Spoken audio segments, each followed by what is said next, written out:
Mario Kart 8 Deluxe has a ton of characters. In fact, it easily has the largest roster out of any mainline Mario Kart game, doubling the amount of characters that were in Mario Kart Wii. But with that said, which character is the best? Well, answering that question is admittedly a bit difficult, and what I mean by that is, how do you even go about ranking characters if not by their mere stats? The simple answer is, you make it up. I mean, there isn't exactly an objective way to say that one character is better than the other, so some subjectivity is definitely at play. However, while I have my preferences, I do think there are some more fair ways to rank characters. And in this video, I'm going to do my best to try and create a somewhat objective ranking of the Mario Kart 8 Deluxe cast. I'll be looking into a few factors, including how much I think the characters offer to the series, how unique the character is, and whether or not the character feels like a good fit for the series. Of course, I'll have my own personal nitpicks, but with that out of the way, there are a lot of characters to go over. So let's hop right into the ranking and start with number 50.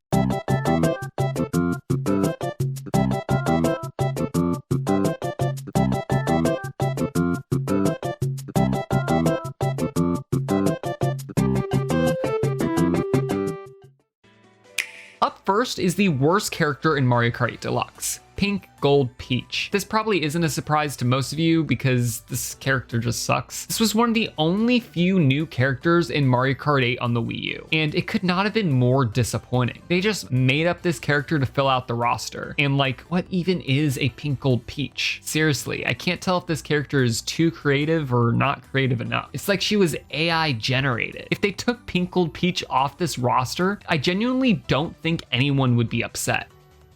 Next is Baby Rosalina, and she's pretty much in the same boat as Pink Gold Peach, just another character they made up for this game. I'm sorry, but not every character in Mario Kart needs a baby counterpart, and if they wanted to have more galaxy representation, they should have just let you race as a Luma or something. Better yet, let me race as that cool chimp guy from Mario Galaxy 2.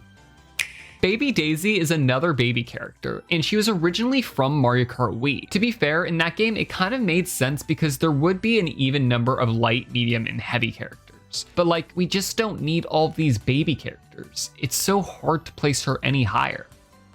For number 47, we have Tanuki Mario. It's Mario in a Tanuki outfit. And look, for a while, Nintendo bringing back the Super Leaf was a cool gimmick, but then it just ended up being in just about every Mario game for several years. And because of that, Tanuki Mario is not as hype of a racer as Nintendo probably thought it was. Cat Peach is like Tanuki Mario since it's just a Peach clone, but I do think this is more original since 3D World was so new at the time. That being said, it's Cat Peach. This character is not revolutionary in the slightest. I doubt we'll see her return in the next Mario Kart game. The next 7 characters are the 7 Koopalings. I don't hate them as characters, but ever since they were revealed for Mario Kart 8, I was definitely disappointed. Frankly, the fact that they take up 7 character slots completely sucks, especially when the other new characters were Pink Gold Peach and Baby Rosalina. I'm pretty much just going to be ranking them based on how I feel about each of them, so up first is Iggy. I don't know if it's the glasses or the crazy eyes, but this guy freaks me out. Wendy-O Koopa is nothing less than disgusting. If you like this character, you're weird. She's weird. Her design is weird, and worst of all, her name was Cootie Pie? Sure, it's a more original character than Pink Gold Peach, but honestly, if this is what the originality looks like, I'm not a fan. Get this thing off my screen. Larry, on the other hand, he's pretty much the average Koopaling. He's the first one you fight in Mario 3, and he's about the most basic. I don't hate this character, but there really isn't anything interesting about him. Moving on to Morton, like Larry, he's pretty mid, but he is a heavyweight, which I think does make him a bit cooler and unique as a character overall. Lemmy is one of my favorite Koopalings. I especially love his boss fight in the mainline Mario series. Having him balance on a bouncy ball while using his wand to throw additional rubber balls at you makes for a very interesting boss fight. In fact, I would probably consider this to be the most interesting boss fight of all of the Koopalings. He also has a really fun design with those googly eyes and colorful hair. Now we have Roy, and this guy is just sick. He has such a great color scheme, and I especially love how he absolutely rocks the shades. Driving around Electrodome with Roy in a bad wagon is absolutely iconic. He's definitely one of the best Koopalings. And finally, the best Koopaling has to be Ludwig. He's usually the final Koopaling you fight in the mainline games, and that's for good reason. With his wild hair and single canine tooth, Ludwig von Koopa is an absolute legend. He's easily the coolest of all the Koopalings, bar none. I actually think Metal Mario is a pretty cool character. I remember when he was added to Mario Kart 7, and I always loved that he was a reference to Super Mario 64. And he's fairly unique from Mario since he has a different weight class and has a distorted voice. But I also have to be fair, even though I don't hate him as much as the other clones, he still doesn't offer that much as a character since at the end of the day, he is just a clone. Metal Mario is really just Mario with a power-up. So I'm putting him at number 38 because I think it only makes sense to have him as one of the lower characters. Next is Inkling Boy, and before you say anything, this is definitely not a bad character. In fact, seeing Splatoon represented in Mario Kart 8 Deluxe at all is really cool. However, the reason this character is so low on the list is because it just doesn't feel like Mario Kart. In fact, it literally isn't, since Inkling Boy isn't a Mario character at all. I really find myself playing as the Inklings or any other characters from outside the Mario universe, simply because I find it more fitting to play as a Mario character. I don't know if that makes a ton of sense, but basically, Inkling Boy isn't the type of character that anyone would be shocked to see missing from the next Mario Kart game. Honestly, there are a lot of Mario characters that I would argue are even more deserving of a spot on a new roster. And of course, we have Inkling Girl. The only reason this character is higher than the Inkling Boy is because I always thought the design just made a bit more sense. And that is because the hairstyle looks identical to the tentacles when you turn into the squid form. So I just think it does a better job getting the message of humanoid squid across. Number 35 and 34 are the male and female villagers. I don't know if I should count these as one character or not, and apparently Nintendo doesn't either since they moved them around on the roster several times. I guess I would rank the female version slightly higher because her color scheme and her design is more fun, but anyway, these two suffer from the same thing that holds back the Inklings. They aren't Mario characters, so it just feels silly to rank them as some of the greatest Mario Kart racers. I put them above the Inklings because they were added into the roster first, and they have a cup dedicated to them via the Crossing Cup. Isabelle's next, and she's simply just a more iconic character than the villagers. I mean, the villagers are basically just default avatars, where Isabelle is an actual character in the Animal Crossing series. So yeah, once again, she's not a Mario character, but she is more interesting than the other villagers. And finally, we have Link, the last non-Mario character. He was the first character like this to be added into Mario Kart 8, and honestly, they could have not picked a more perfect character from outside the Mario universe. I always thought it was so sick being able to race around as Link on the Master Cycle in a Mario Kart game. But you guessed it, he's low because he could get removed from the roster, and nobody would bat an eye. So sorry Link, you're number 32. But don't worry, because at 31, we have a slightly cooler Link, that being Champion Link from Breath of the Wild. I love the new design, especially because this was the first DLC in Mario Kart 8 Deluxe. In fact, for years, it was pretty much the only DLC, which in retrospect is pretty funny. Like, Nintendo pretty much said, here's one costume that should satisfy you for a few years, and then dipped until they randomly announced the Booster Course Pass. It's genuinely one of the most bizarre things they've ever done. Moving on, we have Baby Mario. I like the baby characters, and in Double Dash, they were kind of the perfect way to introduce weight classes. They're also a reference to Yoshi's Island, and they're just silly little guys. Seeing a baby traveling at insane speeds in a vehicle that cannot legally drive will never stop being funny to me. But that being said, they are sort of clones in a way. I mean, you obviously can't have Baby Mario without Mario, so because of the lack of originality, he's gonna be a few slots lower. Having Baby Peach this high above Baby Daisy probably doesn't make a lot of sense at first glance. However, unlike Baby Daisy, she is a real character. Baby Peach was in games like Yoshi's Island and Mario & Luigi Partners in Time before Mario Kart Wii. And in those games, it made sense to have a baby version of Peach. Baby Daisy just feels like a character to fill out the roster. It would have made more sense if they added her as a counterpart to Baby Peach in Double Dash, but it felt pretty random adding her in Mario Kart Wii. Anyways, Baby Peach is number 29. Once again, having a racing baby is a funny concept, but because she's a Peach clone, she isn't too high on the list. The final baby character is Baby Luigi. He was always part of the Yoshi's Island series, but he actually was never playable until Mario Kart Double Dash. He's definitely my favorite character of the babies, and I always love when Mario Kart gives Mario characters their playable debut, especially when they've been around as long as Baby Luigi.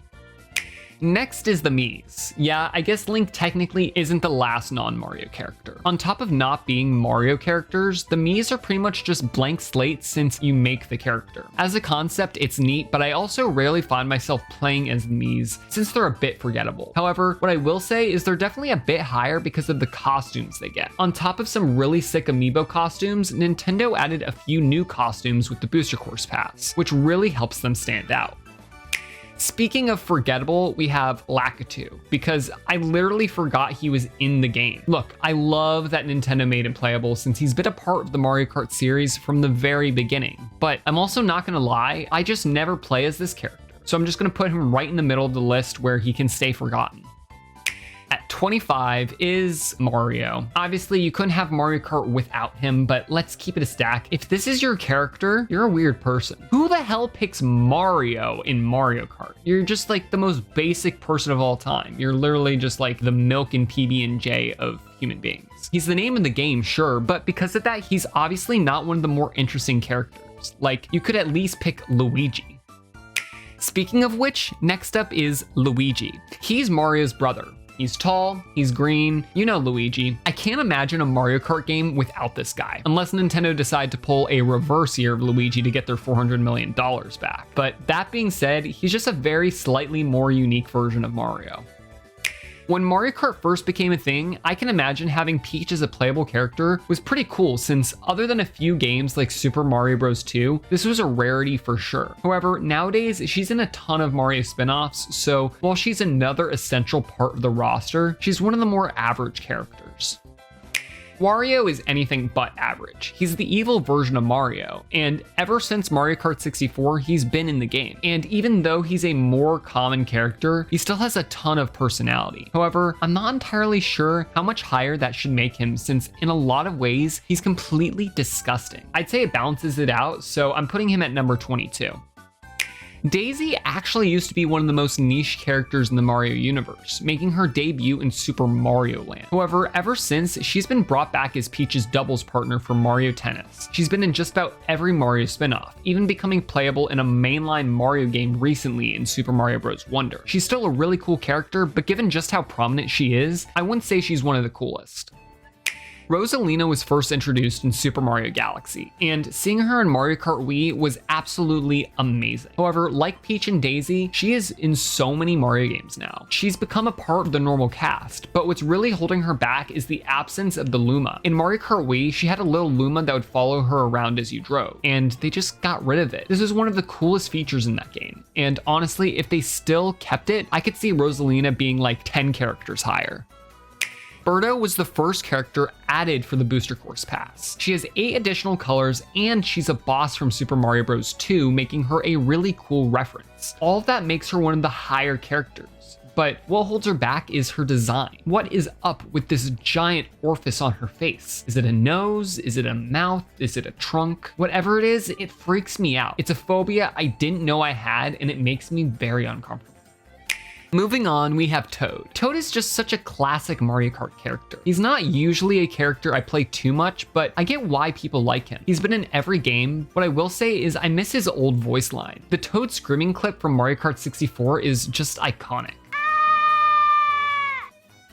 Toadette wasn't even a character before Mario Kart Double Dash, and you might be thinking, whoa, wait a minute, I thought you said made-up characters were stupid. Well, Toadette was added as a counterpart to Toad, since you needed 2 racers in that game. So yeah, this is my list, and I think this is really cool. If you really want to, you can yell at me in the comments. Better yet, hit the subscribe button and the notification bell, and leave an angry comment on every single video we publish. Just kidding, nobody would actually do that, right? Up next is Koopa Troopa. He's definitely a more basic character. I mean, he's just a common Mario enemy. But that being said, I feel like that's a part of his charm. When else would you just get to play as a Koopa if not in Mario Kart? He's also been a part of the series from the very beginning, and even has several tracks dedicated to him. Diddy Kong joined Mario Kart in Double Dash, and he's just the perfect companion for good old DK. Seeing more Donkey Kong Country representation is always a treat, and I was kind of shocked that he wasn't in the base roster. He's not my favorite of the Kongs, but I was still excited when he was added to the Booster Course Pass. He also canonically wears Nintendo's merch, which I've always found a bit hilarious.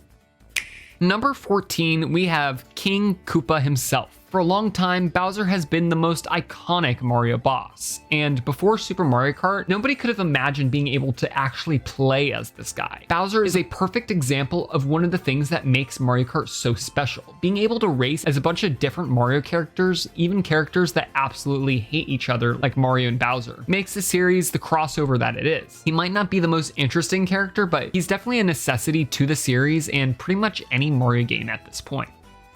For a long time, Waluigi has been the most broken character in Mario Kart 8 Deluxe, and I can totally understand if a lot of people would hate him because of that. Queuing into a lobby of 11 players, each repping the Waluigi and Wiggler, it's pretty much a meme at this point. What I will say though is that Waluigi has a ton of personality. He's weird, cranky, loud, and nobody really knows where he comes from. But that's just the way he is. Sure, he was busted, but love him or hate him, you watched. Who doesn't love a good comeback story? Hammock is up next, and frankly, the reason he's so high is simply because his inclusion in a mainline Mario Kart game was way overdue. He was originally planned for Mario Kart 64 until he was cut. Then he was originally planned for Mario Kart 8 until he was cut. With the Booster Course Pass, being able to finally race as this guy decades later is awesome, and I definitely appreciate his inclusion. Shy Guy has always intrigued me. Like, why is he so shy? What's he hiding under the mask? On top of having a bunch of different color options. Shy Guy's first Mario Kart appearance was in Mario Kart DS. However, you could only play as him through DS download play, so he's basically a poor man's Mario Kart character. And honestly, you gotta respect it. He might be shy, but you can't say that this guy isn't the man of the people. Number 10 is Dry Bowser. And wait, that's just a skin of Bowser. Why is he this high on the list? Because it's sick? This is a dead version of Bowser that you can play as. And he also looks awesome. Even in the mainline games, this is a great concept. The amount of beatings Bowser has survived is incredible, but even having Bowser come back as a skeleton is hilarious. And if you don't like this, then just say you hate cool things. It's fine. Next is King Boo, and going back to just how fun it is to be able to play as a bunch of niche Mario characters in this game, including the main boss of Luigi's Mansion, this is a great character. I'm so glad they brought him back for Mario Kart 8 Deluxe. Pauline is the kind of modern version of Rosalina. Just like how Rosalina appeared in one game and then started appearing in every other game, we've kind of seen the same thing with Pauline since Odyssey. That being said, however, it's only been a few games so far, and I still think she's one of the more interesting characters as of now. She has a ton of personality, being both the mayor of New Donk City and a professional singer. However, there's a good chance I won't feel the same way 10 years from now. When Mario Kart 8 Deluxe was announced, I was so excited they brought back Bowser Jr. I'll never get over how they put every single Koopaling in Mario Kart 8 on the Wii U, and then just cut Bowser Jr. His return, now repping his own clown car, is legendary. He's essentially just Bowser, but as a kid who can't regulate his emotions. When he wins, he needs everybody to know it, and when he loses, it's unfair and he will throw a temper tantrum. There's also this infamous Nintendo Switch parental controls video, which features Bowser Jr. being addicted to playing as himself in Mario Kart 8 Deluxe. This little fella is just always hilarious to me. Now, for objectively the dumbest ranking on this list is Gold Mario. Yeah, Mario but Gold is number 6 on this list. The reason he's this high on the list is because of the sunk cost fallacy. Gold Mario and the golden cart parts are easily the hardest thing to unlock in Mario Kart 8 Deluxe. In fact, Gold Mario is literally the only character you unlock in this game. I will say though, the full gold combination does look pretty dripped out. So even though this character should be equally as low as Metal Mario and Pink Gold Peach, there's just something fun about showing off your golden collection in online lobbies. Essentially saying, look at me, I did this. Donkey Kong is number 5, and honestly, do I need to explain why he deserves to be this high up? We're talking about DK here, the leader of the bunch. You know him well. He has his own rap song, he refuses to wear anything but a tie, he's what started the Mario series to begin with, and he can also dab. If anyone else did that, it would be cringe, but not when DK does it. Generally, I don't know a single person who doesn't like this character. Like King Boo, Petey Piranha is another more niche boss from the GameCube games, but unlike King Boo, he's from Mario Sunshine, which is a better game than Luigi's Mansion. Okay, the real reason he's higher is because Petey Piranha went from missing for several games until he finally returned for the Booster Course Pass. Of the possible characters to return, he was one of the best choices they could have made, so I have to rank him at number 4. Dry Bones is one of those characters that just feels like a Mario Kart character. Ever since he was added into Mario Kart DS, he was a perfect fit, especially with the Dry Bomber, which was one of the best karts in the game. This is just another character that I feel like everyone likes, honestly. With DK at number 5, you had to imagine Funky Kong was soon. Funky Kong is literally a cooler version of DK. He's stylish, he rides a surfboard, and he's notoriously broken. Yeah, in Mario Kart Wii, Funky Kong with the Flame Runner is an absolutely busted combination. Except nobody gets mad because he's too cool to hate. Honestly, I didn't think Nintendo would ever bring him back, but lo and behold, they saved the best for last, adding him alongside the final wave of the Booster Course Pass. I love Funky Kong, and in my opinion, he's easily the coolest character in Mario Kart 8 Deluxe. But not the best, because number 1 is Yoshi. Yoshi has been a part of the Mario Kart series since the very start. And look, could easily say he's a generic pick since everybody likes him. But that's the thing. Even if Yoshi isn't your favorite character, literally everybody loves this character. And why wouldn't they? He's a cute dinosaur. His job is to be lovable. On top of that, he has 9 different colors, his own bikes, multiple tracks, and even his own cup all dedicated to him. Even the creator of Mario himself, Miyamoto, absolutely loves Yoshi. He originally wanted to put him in the original Super Mario Bros, but couldn't due to hardware restraints. Ever since he got the chance though, Yoshi has been in everything, from Mario Kart to Smash to even being teased in the end credits of the Super Mario Bros movie. You could genuinely convince me that he's Miyamoto's favorite, and honestly, I think he's my favorite too. But let me know who your favorite character is down in the comments below, and whether you agree with my list or absolutely hate it. Anyways, if you enjoyed this video and you're in the mood for some more Mario Kart content, be sure to check out this other video talking about one problem with every track in Mario Kart 8 Deluxe. See you later, bye!